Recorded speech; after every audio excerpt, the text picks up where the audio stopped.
that I turned 10, I remember realizing that I was maybe getting too old to be running everywhere.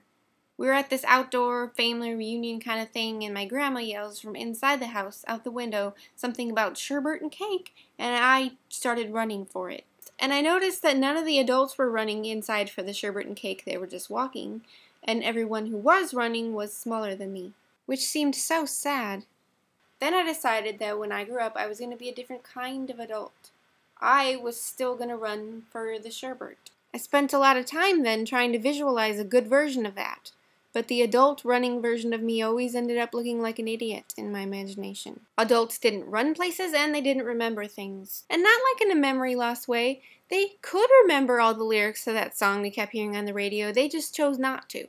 And some stuff, it was horrifying to me what they didn't remember. Like their third grade teacher's name. Or whether their first bike was a banana seat or a regular seat.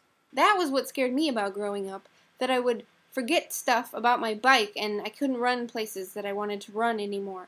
That was more scary to me than the changes your body will go through video that they make you watch in like 5th grade health class. Which was pretty freaking scary because in the one we had to watch, the girl, the cartoon girl in it, went through all the changes, but she went through them like 700% more than the average woman would go through. I guess so that the changes would be more obvious to us, the viewers. But this poor cartoon girl in the video morphed into this like really hairy, ridiculously proportioned, uncomfortably bloated looking like obscene cartoon whale woman. And it wasn't just me. No one in my class wanted to grow up when that video got over. I remember how all the little 5th grade boys were especially nice to us but kind of kept their distance the rest of that day. Like we had gotten very bad news. I remember that, but I don't remember my 5th grade health teacher's name. Stuff you remember a long time all falls into 2 categories, I think, the pushpin and the well-worn groove. The pushpin memories are sharp and pointed. You remember where you were when something shocking or horrible happened, or you tell yourself to remember something specific like a birthday or a password. But the well-worn groove memories aren't on purpose.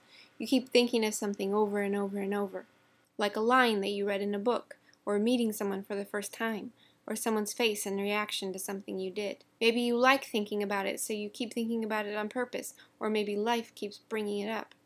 Oh, did you know that you can exercise your brain and improve your memory by doing stuff with your hands? Like use your non-dominant hand to do your dominant hand stuff for a day, like writing or opening doors.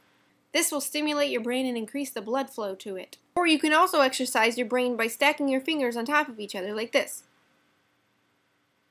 Like this. Can other people do that? Because I really can't.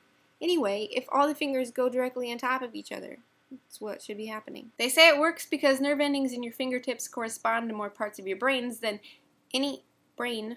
You only have one. It works because the nerve endings in your fingertips correspond to more parts of your brain than any other part of your body, except your tongue and lips.